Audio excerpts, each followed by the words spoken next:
Did you feel imposter syndrome when you joined Google? And how did you cope with it? And as a more general overview, so at what point in your life did you stop feeling imposter syndrome, if you did? No, yeah, imposter syndrome. It's so funny because imposter syndrome wasn't always a vocabulary that I knew, at least, and it definitely wasn't in the tech space, right? When I first started. So I think when I first started, I just felt like a fraud, right? I was like, man, and I was telling you about that experience, right? Where it's like, right, I'm in over my head, right? And then it's like, oh, actually, no, it's okay. But it took a long time. I remember I was probably like maybe 7, 8 years in as an engineer before I heard the word imposter syndrome. And it was such a relief for me. I was like, oh my God, I could breathe. Like, this is all part of the process, right? It's like, it's just like a mental thing. So it's funny, but I still think I kind of got past it for a little bit. And then I think imposter syndrome came back when I joined Google. And I think that was another like stepping stone in my career. And when those things happen, there's like, it's bound to be like, oh, I'm in over my head. It's something new. It's something different. It's Google. You get me? There's a lot of pressure there.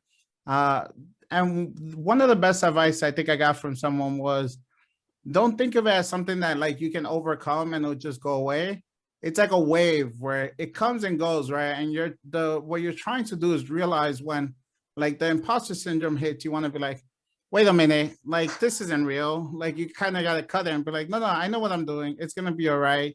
And it'll just go back down and then you'll start feeling more like yourself.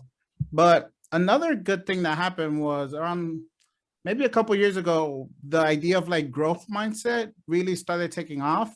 Right. And it's the idea that if, you can learn anything, all that's requires like time and effort, essentially. And I think with the knowing about growth mindset, knowing about imposter syndrome, understanding how I learn and where those fears are, I've been able to really almost always stop imposter syndrome before it really starts affecting like my work or whatever project I'm working on.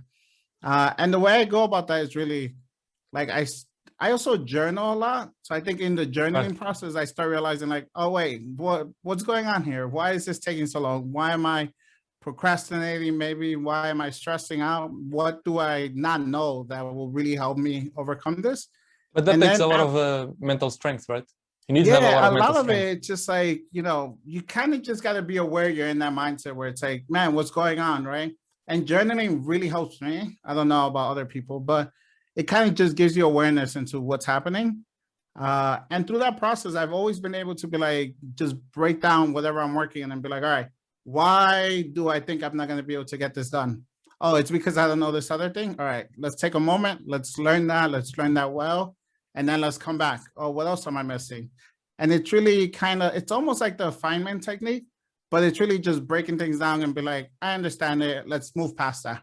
So a little bit of a long answer to be like, it comes and go, man. The trick is to kind of like see it, try to stop it and be like, it's going to be all right.